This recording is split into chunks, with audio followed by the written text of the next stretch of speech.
Estoy encantado de tener este encuentro con ustedes en la celebración de los 135 años del apostolado de la oración en esta comunidad de las Hermanas Dominicas del Santísimo Nombre de Jesús.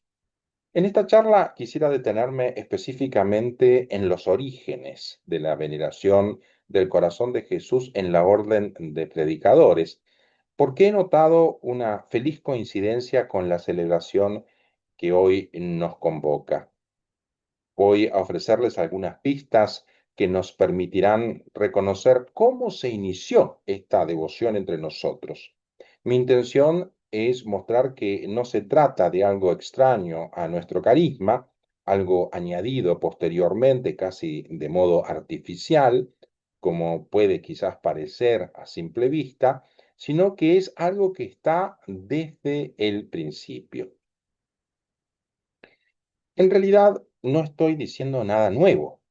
Lo podemos ver ya en varios estudios, pero en uno en particular que tiene unas 120 páginas de Angelicus Valls, publicado en el año 1939, que concluye lo siguiente: la devoción al Sagrado Corazón de Jesús de nuestra orden nunca fue ni nueva ni extraña, sino que siempre se mostró como una invitación a emularlo, a imitarlo de lejos, en las virtudes y carismas que le ha otorgado, a nuestra orden, justamente. Ya desde el primer siglo de su existencia, nuestra orden ha concurrido vigorosamente en la formación y desarrollo de esta devoción. Con esta presentación quiero profundizar entonces sobre esta misma idea. La Orden de Santo Domingo, la familia dominicana, ha bebido de las mejores fuentes de esta veneración y ha contribuido a su propagación. Y esto es mucho decir si tenemos en cuenta que en 1216, cuando la orden fue aprobada, la veneración al corazón de Jesús era muy poco conocida, incluso en los claustros monásticos. El precedente inmediato, uno de los precedentes inmediatos más importantes, el terreno en el que germina la veneración al corazón de Jesús entre los dominicos, es la espiritualidad cisterciense.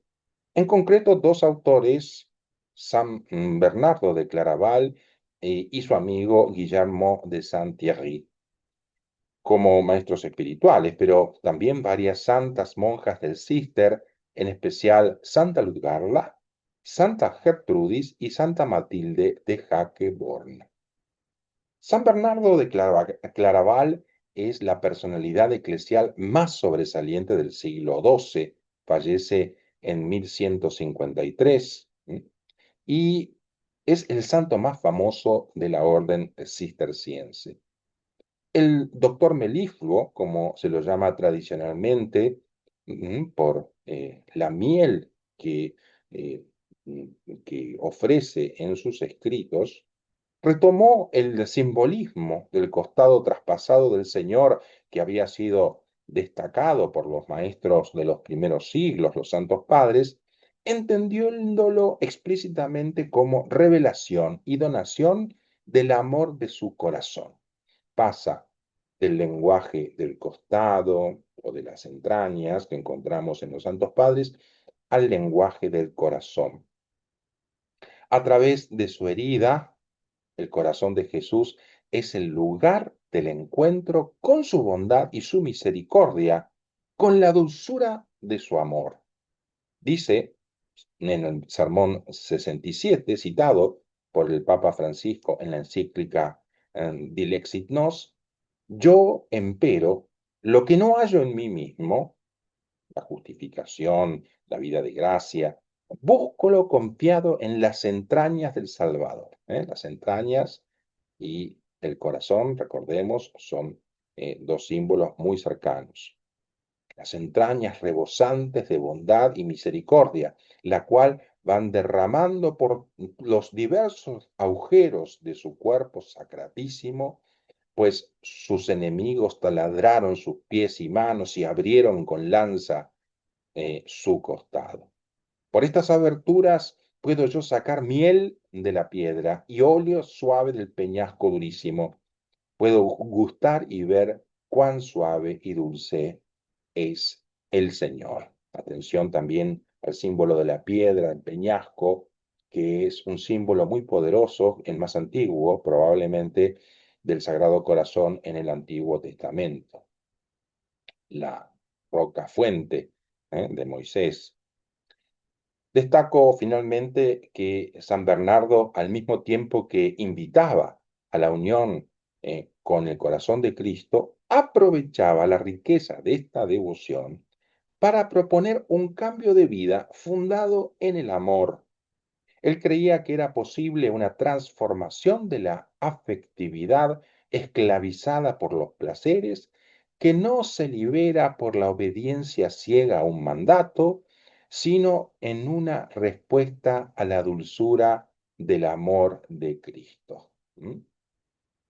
Cambiar la dulzura tóxica del pecado, podríamos decir, por la dulzura provechosa de la virtud. En la línea de la experiencia de San Bernardo, de la experiencia espiritual y de la enseñanza de este gran doctor, su amigo Guillermo de Santerri, de origen belga, atención, es un dato importante, Lieja, primero benedictino y luego cisterciense, invitaba a entrar en el corazón de Jesús que nos alimenta en su propio pecho. ¿Mm? Algo que después vamos a encontrar, por ejemplo, en San Buenaventura. Entrar en el corazón de Jesús. Para Guillermo de Santiagí, el corazón de Jesús es el lugar propio del amor, donde reina en plenitud, el lugar a donde nos lleva el amor. Fíjense qué hermosa frase. ¿A dónde llevas, Señor, a los que abrazas y estrechas, sino a tu corazón?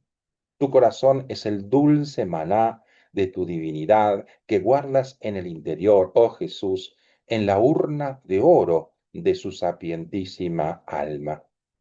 Dichosos aquellos a los que el abrazo los atrae hacia ti. Dichosos los que escondiste en lo oculto de aquel secreto en tu corazón. El secreto del corazón de Jesús que vamos a ver después también en la enseñanza de Santa Catalina de Siena. Ya podrán imaginar ustedes lo que ha significado esta enseñanza de Bernardo y Guillermo para las monjas cistercienses desde mediados del siglo XII. Yo quisiera detenerme en esta charla en la figura de una de estas monjas llamada Lutgarda. Vamos a ver cómo se hace vida en sus experiencias místicas el abrazo del que habla Guillermo con el abandono de los placeres carnales de los que habla San Bernardo. Lutgarda fue casi de la generación de Santo Domingo de Guzmán, nació 12 años después que él, en el año 1182, y murió 24 años después, en el año 1246. Fue benedictina primero y luego cisterciense, como Guillermo de Santiagí. Con él también coincidió en su origen belga. Ella era de una localidad llamada Tongres. Es, de hecho, la patrona de los flamencos, de Flandes. Esta tarde me ocupo especialmente de ella porque es central para el tema que me ocupa, la veneración del corazón de Jesús en los comienzos de nuestra orden. Pero ella es además importantísima en la historia de esta devoción en toda la iglesia. Y esto es así no solo porque es, en cierto modo, la primera santa de la devoción al corazón de Jesús, sino porque su experiencia es muy completa y muy luminosa. No podía dejarla de lado o nombrarla simplemente, menos en un día como hoy en el que celebramos la presencia y los frutos de esta devoción en Tucumán y en nuestra orden en Tucumán. Por las dos razones aludidas me voy a detener en la vida de Lutgarda porque es importantísima en la historia de la devoción y porque ha estado vinculada de un modo muy estrecho a los frailes dominicos que la propagaban en las primeras décadas de nuestra fundación. Lutgarda tiene 34 años cuando Santo Domingo funda la orden. De hecho, su biógrafo fue un fraile dominico belga como ella, llamado Tomás de Cantimpré, Thomas Cantimprensis, ¿m? Conocido también como Tomás de Bramante, otra localidad belga. ¿M? Este fraile no solo la conoció, sino que habría sido un hijo espiritual suyo. Lutgarda le llevaba 19 años. Nacido en Bruselas, capital de Bélgica, en 1201, fue un reconocido filósofo y teólogo, predicador y agiógrafo.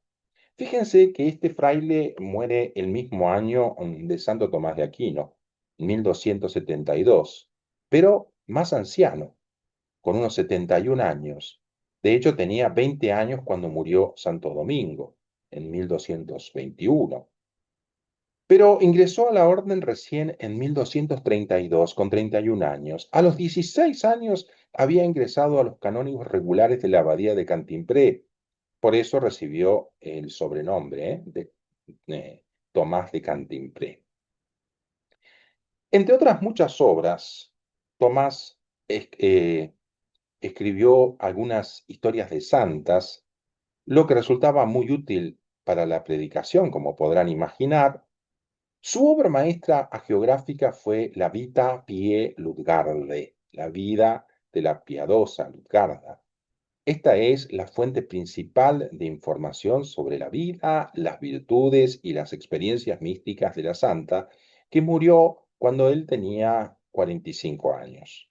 Tomás escribió esta obra 3 años después de la muerte de Lutgarda, en 1248, y la reelaboró posteriormente entre 1254 y 1255. Contemporáneo y conocido de Tomás de Cantimpré es San Alberto Magno, una figura muy importante en nuestra orden en lo que se refiere a la veneración al corazón de Jesús. Tendremos la ocasión de verlo en algún otro encuentro. Alberto murió en 1280, 8 años después que Tomás de Cantimpré. Entró jovencito a la orden, a diferencia de él, de manera que cuando ingresa Tomás, después de estar varios años con los canónigos regulares, Alberto, que tiene casi su edad, es ya maestro en teología. De hecho, será su maestro en el estudio dominicano de Colonia desde 1233. Podemos pensar que la relación con Tomás de Cantimpré ha sido una oportunidad privilegiada que ha tenido San Alberto de conocer más de cerca la vida de Lutgarda y su veneración al corazón de Jesús. Este dato es importante para nuestro tema, como podrán imaginar, porque Alberto es el primer gran testimonio de un teólogo de la orden que ofrece desarrollos especulativos muy notables sobre el corazón de Jesús y su veneración. Luego de estudiar 4 años con San Alberto, Tomás de Cantimpré continúa sus estudios en París, en el estudio dominicano de Saint-Jacques, en torno a 1238. Poco después irá a estudiar allí Tomás de Aquino. En 1240 regresó a Lovaina, Bélgica, donde fue nombrado maestro de filosofía y teología, cargo que ejerció con gran distinción. En 1246, años de la muerte de Lutgarda, Tomás, aún en Lovaina, se convierte en subprior y lector, encargado de promover los estudios del convento y el asistente del superior del convento. La última parte de su vida, desde esta época, mediados de los 40 hasta los 70, la dedicó a la predicación y emprendió misiones por todo Bramante, o sea, Bélgica, Alemania, Francia, es decir, no se dedicó a la enseñanza, puramente a la enseñanza como Alberto o Tomás de Aquino.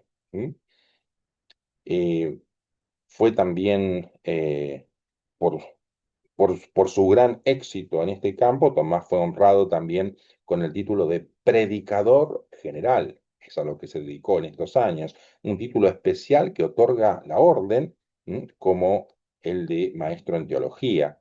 De este periodo misionero de su vida es justamente la biografía de Santa Lutgarda. Sobre Lutgarda, Tomás de Cantimpré nos dice que cuando era adolescente, ella se sentía atraída al mismo tiempo por las meditaciones sagradas y por vanidades mundanas, por ejemplo, usar ropa que realzaba su belleza. A los 12 años fue encomendada a las benedictinas del monasterio de Santa Catalina de Saint-Pons, siempre en Bélgica, como una especie de postulante, donde recibió instrucción y participó en la vida diaria de la comunidad.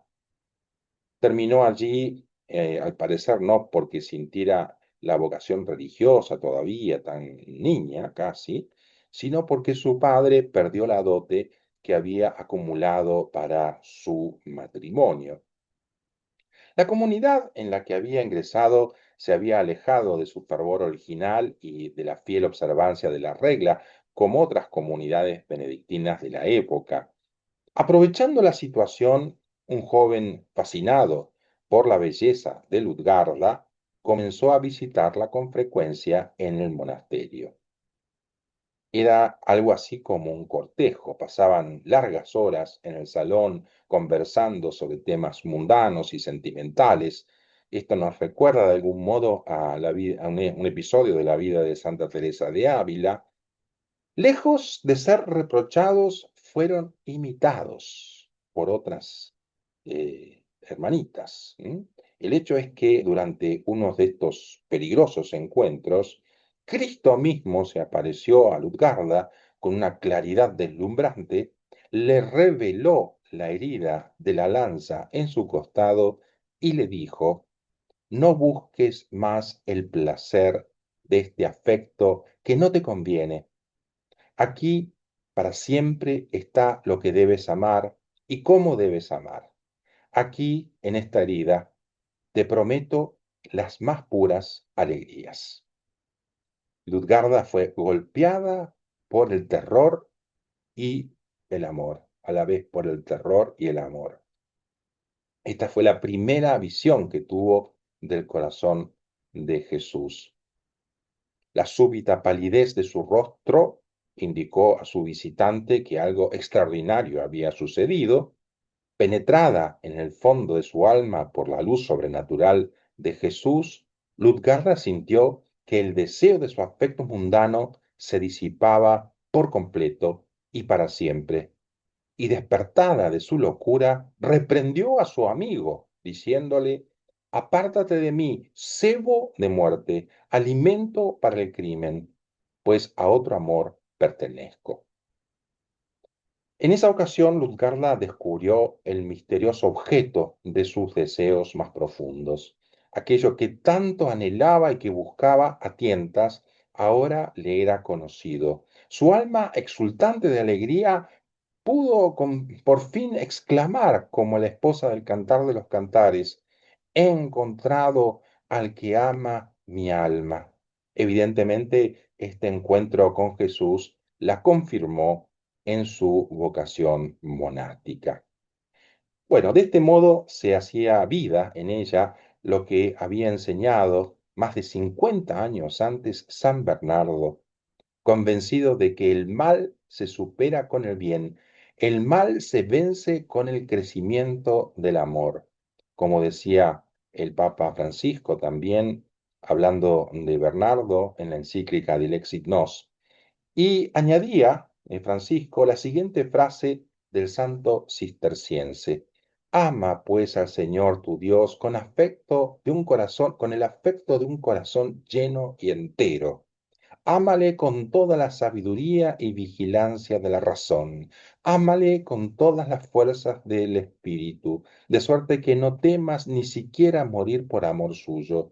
Sea el Señor Jesús para tu afecto un objeto de dulzura, a fin de destruir la dulzura criminal de los placeres de la vida carnal. Una dulzura supere a la otra como un clavo expulsa a otro clavo. Liberada de todos los afectos mundanos, Lutgarda decidió recorrer el camino de la santidad y, desafiando las relajadas costumbres de su monasterio benedictino, se impuso voluntariamente una rutina muy estricta de clausura y soledad para unirse a su nuevo amor y conocerlo más de cerca. Pero todo esto no surge del temor servil ni de una observancia voluntarista como la del fariseo que ora ante el altar en la parábola, de San Lucas, sino que surge del afecto de un corazón lleno y entero, como dice hermosamente San Bernardo. Este relato puede parecernos un poco anticuado o quizás demasiado romántico, pero con el paso de los años nos damos cuenta de que no hemos sabido cuidar el corazón, que es, como dice el libro de los Proverbios, la fuente de la vida. Y los santos como Lutgarda nos muestran que cuidar el corazón es alimentarlo con el encuentro continuo con el Señor. Esto es lo que nos hace sus testigos, es lo que en definitiva convence a los que seguirán nuestros pasos. Como suele ocurrir, algunas religiosas que vivían con Lutgarda pronto se enojaron al percibir que en este cambio de vida de ella, un reproche a la laxitud general, el aislamiento, el ninguneo, diríamos hoy, las tentaciones y las pruebas comenzaron a acosar su alma. Sin embargo, Lutgarda continuó progresando en fervor y en su vida de oración. Este ha sido el primer encuentro de Lutgarda con el corazón de Jesús, tal como es relatado en la vida que nos ha legado Tomás de Cantimpré. La especial intimidad con el Señor de Santa Lutgarda le permitió un día un gesto que pocos se atreverían a imitar y que dará lugar al segundo encuentro con el corazón de Jesús. Lutgarda fue favorecida con el don de sanar las más mínima molestia de quienes acudían a ella. De pronto se convirtió, por decirlo así, en una monja sanadora. Se imaginarán la cantidad de gente que acudía al monasterio para verla. El hecho es que un buen día se cansó de estar continuamente ocupada en esta tarea, lo que disminuía su tiempo de oración, de intimidad con el Señor, y se quejó a Jesús. Señor, ¿por qué me has dado esta gracia? Ahora apenas tengo tiempo para estar a solas contigo. Te ruego que me la quites. Pero dame otra gracia, algo mejor. ¿Qué gracia quieres que te dé a cambio? Le preguntó Cristo. Como buena benedictina, que era en el momento, Lutgarda pensó que le sería útil adquirir una comprensión milagrosa del latín y así poder recitar los salmos con mayor devoción en el coro de las monjas. Y de hecho logró el cambio deseado. Sin embargo, pronto se sintió completamente frustrada de nuevo. Los nuevos conocimientos que adquirió para el oficio divino no la llenaron. Por eso, una vez más, recurrió al Señor, reconociendo que estos conocimientos del latín y litúrgicos solo servían para obstaculizar su devoción en lugar de estimularla. Jesús le preguntó, ¿qué quieres entonces? Señor, dijo ella, quiero tu corazón. ¿Quieres mi corazón? Nuestro Señor le preguntó, soy yo quien quiero tu corazón. A lo que Ludgarda respondió, tómalo, mi amado Señor, pero tómalo de tal manera que por el amor de tu corazón, estrechamente unido al mío, pueda poseer mi corazón solo en ti, para que permanezca para siempre seguro bajo tu protección. Ludgarda recibió entonces de Cristo una nueva vida.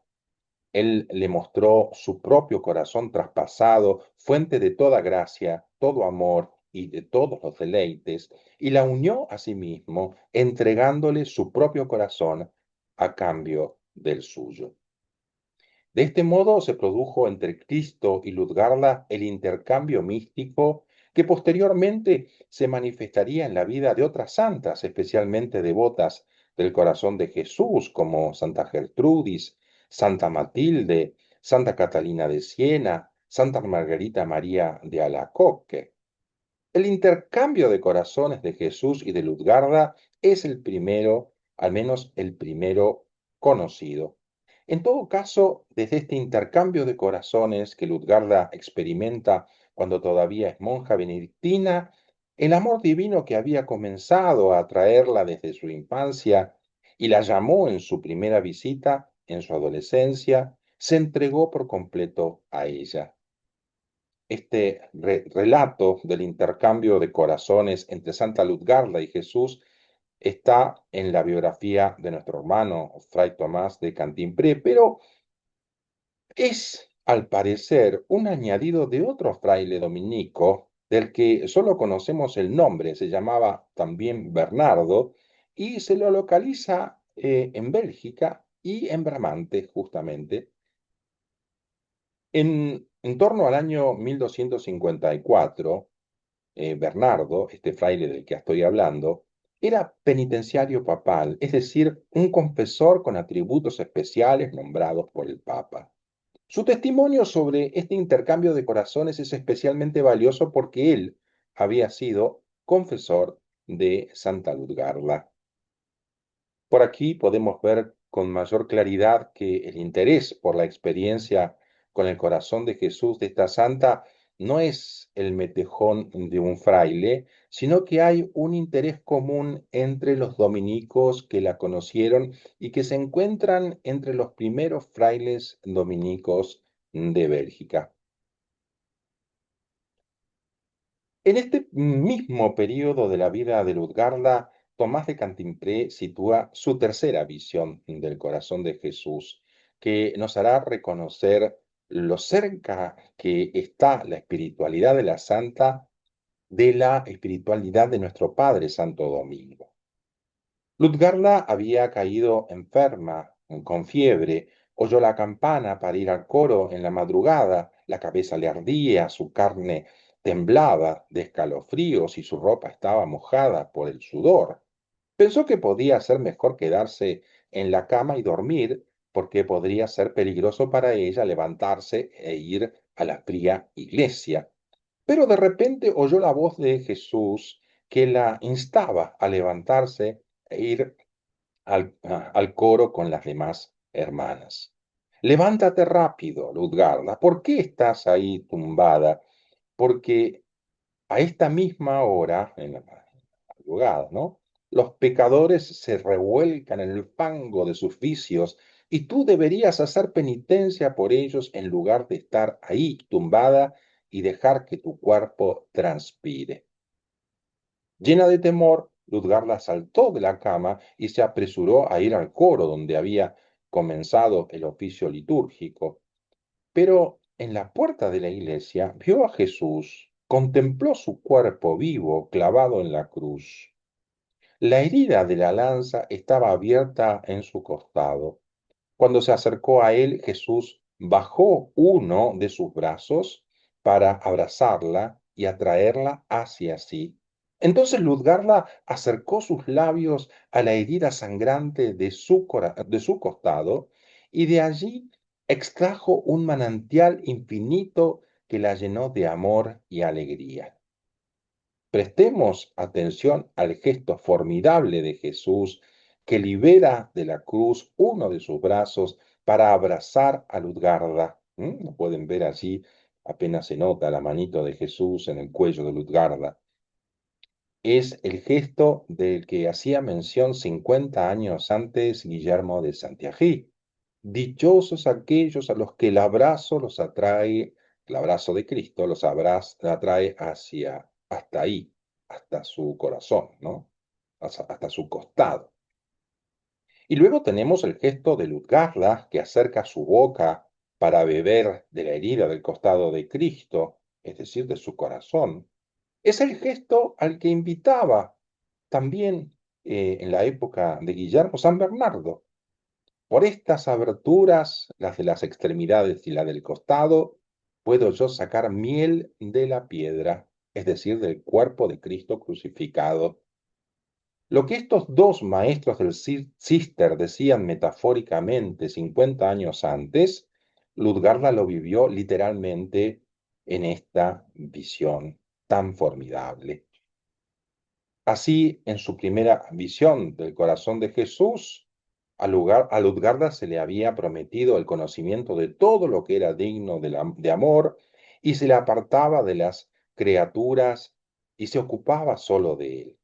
En su segunda visión se le había concedido un intercambio de corazones con Jesús, como vimos, y ahora había tenido el privilegio de extraer de ese mismo corazón la sangre y el agua preciosas que brotaban de él.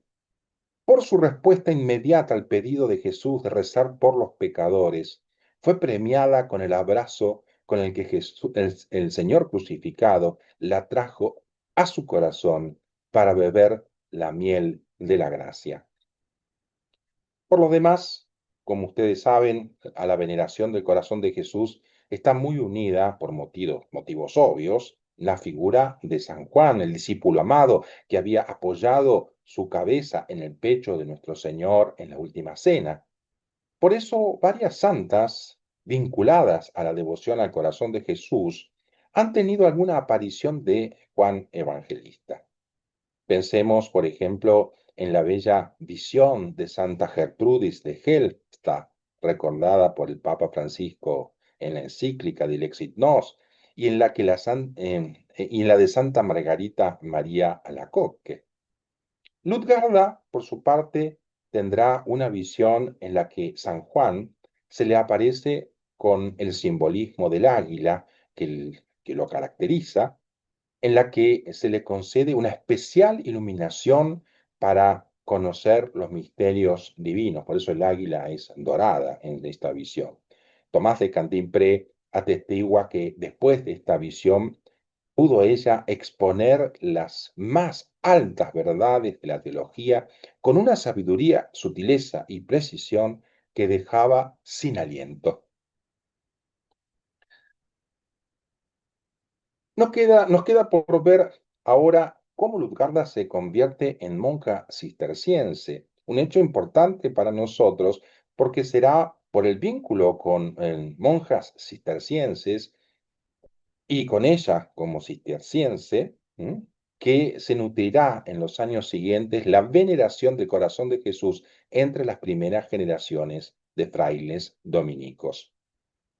Luego del intercambio de corazones que experimentó con Jesús, Lutgarda intensificó su vida de oración, penitencia y celo en la observancia de la regla, lo que aumentó la incomprensión de sus hermanas en la comunidad.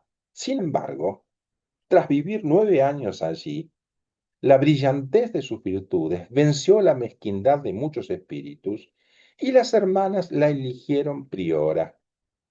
Lutgarda tenía entonces solo 23 años, imagínense.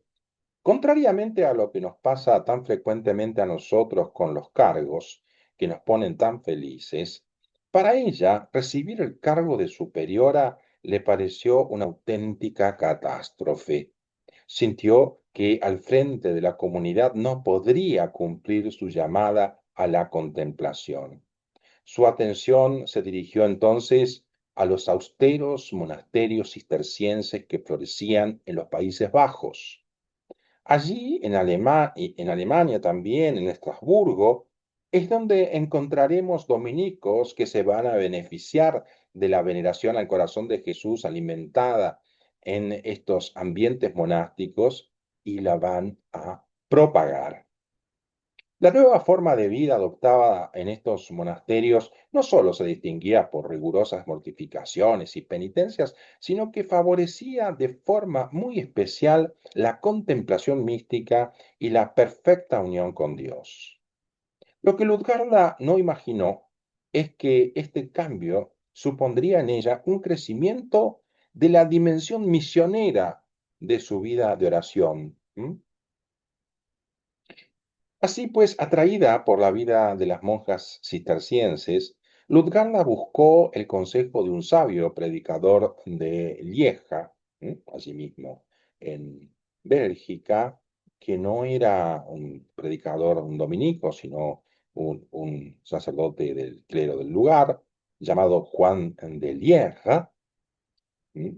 Quien le recomendó que renunciara a su cargo de superiora y abandonara su orden para unirse al recién fundado monasterio cisterciense de Aivière, en Bramante. Recordemos que de Bramante son los dos frailes dominicos de los que he hablado, Tomás de Cantimpré y Bernardo. Lutgarda dudó porque el idioma hablado en esa región era el francés, ella habla más bien en alemán y además de su idioma natal, y entonces pensó que le sería imposible entender a sus superiores y directores espirituales. Finalmente, por una orden directa que recibió del Señor, partió hacia su nuevo destino sin consultar a su comunidad, que de todos modos recibió una bendición posteriormente gracias a su intercesión. El efecto principal de los favores celestiales que se multiplicaban en el alma de Lutgarda, especialmente el sublime intercambio de corazones con el Salvador del que hablamos, fue infundir en ella una profunda experiencia del amor de Dios por todos los hombres. Esta es la dimensión misionera apostólica, ¿no?, de su vocación. Como pueden sospechar, es un aspecto de su espiritualidad que la acerca poderosamente a lo que había vivido unas décadas antes, muy poco tiempo antes, Santo Domingo de Guzmán. No es de extrañar entonces que los frailes dominicos belgas de este tiempo se interesaran especialmente por la figura de Lutgarda. Así, sin abandonar su reclusión ni sus deberes como monja, Lutgarda se convirtió en la defensora de los pecadores y en la madre de todos los necesitados espirituales, como testificó posteriormente la beata María de Huayní, una beguina, es decir, una especie de laica consagrada, procedente también de Bramante, fíjense, son todos de esa región, Bélgica. Esta mística laica dijo en su lecho de muerte: no hay nadie en este mundo más fiel al Señor que la Madre Lutgarda, ni nadie cuyas oraciones tengan más poder para liberar a las almas del purgatorio, ni hay nadie aquí en la tierra más eficaz para obtener la gracia de los pecadores. ¿Ven? Entonces la semejanza con la vocación de domingo en este sentido, ¿no? La oración de domingo, de intercesión. Tal era la fuerza de la oración de intercesión de Lutgarda por los pecadores. Del mismo modo, nadie fue más generosa que ella al aceptar las dificultades y penas de las demás hermanas de su comunidad. Un día, por ejemplo, una monja llamada Espelenda, profundamente abrumada por diversas tentaciones y ya al borde de la desesperación, buscó a Lutgarda e imploró sus oraciones. La afligida monja pronto recibió la revelación de que el Viernes Santo, durante la adoración a la Santa Cruz, las tentaciones la abandonarían y su alma sería fortalecida por la gracia, y así sucedió. Otra impresionante demostración de su celo por las almas, que se extiende a las del purgatorio, se produjo hacia el final de su vida. Con la salud frágil debido a diversas enfermedades y completamente ciega durante unos 9 años, Lutgarda recibió la visita de un viejo amigo que vivía en el mundo. Él le confesó que había caído en pecado y que incluso después de arrepentirse y confesarse, no podía recuperar la paz, abatido y sin estar convencido del perdón divino. Lutgarda importunó al cielo con fervientes oraciones por él, pero fue en vano. Sin embargo, estos aparentes fracasos solo sirvieron para alimentar su fe, que se inflamó con santa tenacidad. Su alma ardiente comenzó a luchar con el Señor, y cuando vio por fin que Dios persistía en negar su misericordia, exclamó: Bien, Señor, entonces borra mi nombre del libro de la vida o perdona a este hombre sus pecados. Es una frase que nos hace recordar a la intercesión de Moisés por el pueblo. En todo caso, nos pone muy cerca de la oración intercesora de Santo Domingo. El Salvador se complació en escuchar las valientes súplicas y oraciones de su esposa Lutgarda y le dijo: Mira, ya lo he perdonado porque él ha puesto su confianza en ti, y no solo a él lo he perdonado, sino a todos los que esperan en ti, y a quienes amas les mostraré mi bondad y mi amor. En 1245, la magnífica y amplísima trayectoria de amor de esta gran santa, marcada por numerosos sufrimientos, penitencias, virtudes y milagros, llegó a su fin. El Redentor se le apareció en una visión reconfortante, diciéndole que un año después partiría de esta vida. Entonces le hizo tres peticiones: que diera gracias a Dios por todos los beneficios recibidos, que se dedicara por completo a orar por los pecadores ante el trono del Padre y que aspirara con el más intenso deseo de estar con Él para siempre. Qué hermosas peticiones a retener entonces en el tramo final de nuestras vidas, especialmente para los que somos devotos del corazón de Jesús y estamos muy atentos a las santas del corazón de Jesús. Hay muchas otras enseñanzas que podrían contemplarse en la vida tan rica en detalles de Santa Lutgarda, pero hay un aspecto que todos podemos y debemos imitar: la docilidad con la que se dejó transformar por el poder del amor divino. El Dios de infinita bondad derrama torrentes de gracia sobre cada bautizado a lo largo de su vida. Como enseñaba San Bernardo, que inspiró las vivencias de Lutgarda, como hemos visto, para que este amor alcance todo su efecto, debe regresar a su origen, a su principio y a su fuente, de donde siempre extraerá nuevas aguas que fluirán incesantemente. Este es, en realidad, el secreto de toda santidad. Otro aspecto que quisiera destacar, porque es fundamental para el carisma dominicano, es la doble vertiente mística y misionera de la veneración al corazón de Jesús de esta primera santa, que gozó con tanta profusión de su visión. Es la doble dimensión que pone de relieve justamente la encíclica Dilexit Nos en sus dos últimos capítulos, capítulo cuarto y quinto. El corazón de Jesús atrapó el corazón de Lutgarda desde su juventud, la conquistó por entero y para siempre para sí, y la alejó de todo otro amor aún legítimo, conduciéndola hasta la cumbre de su contemplación amorosa. Pero además, el corazón de Jesús la contagió de su amor apasionado por los hombres, en especial por los pecadores. Ambas dimensiones están presentes explícitamente en la veneración al corazón de Jesús de nuestra santa. Están presentes e indisolublemente unidas. En este sentido, ella cumple del modo más admirable con la frase de Santo Tomás de Aquino, que se ha convertido en lema del carisma dominicano: Contemplari et contemplata ali Israele. Contemplar y dar de lo contemplado. Contemplar significa para Santo Tomás, como para Santa Lutgarda, llenar el corazón de la luz y del amor de Cristo, lo que nos llevará a comunicar esta luz y este amor a nuestros hermanos, en especial a los que más lo necesitan. En fin, casi la totalidad de lo que les he contado de Lutgarda se lo debemos a los frailes dominicos belgas de la primera hora, en especial a Tomás de Cantimpré, que hizo la primera biografía de la santa, como vimos, como fruto de su predicación y para nutrirla todavía más.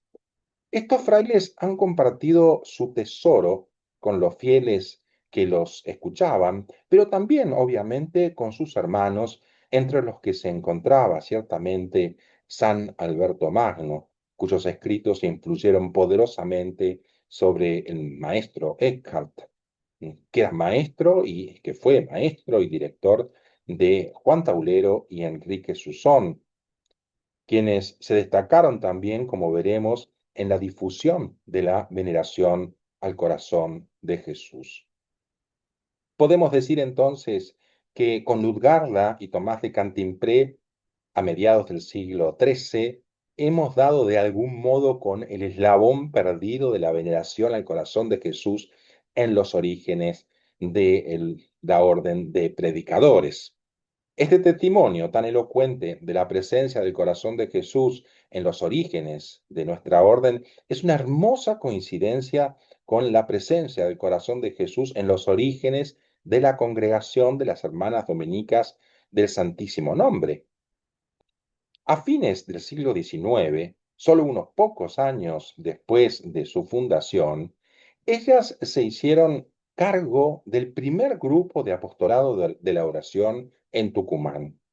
Es lo que celebramos hoy y lo que vamos a agradecer especialmente en la misa que celebraremos a continuación, pidiendo la intercesión de Santa Lutgarda, de los dominicos que estuvieron tan cerca de ella y de tantos otros testigos que se han dejado seducir por el corazón, por el amor del corazón de Jesús y se han entregado con todo su corazón y todas sus fuerzas por la salvación de las almas.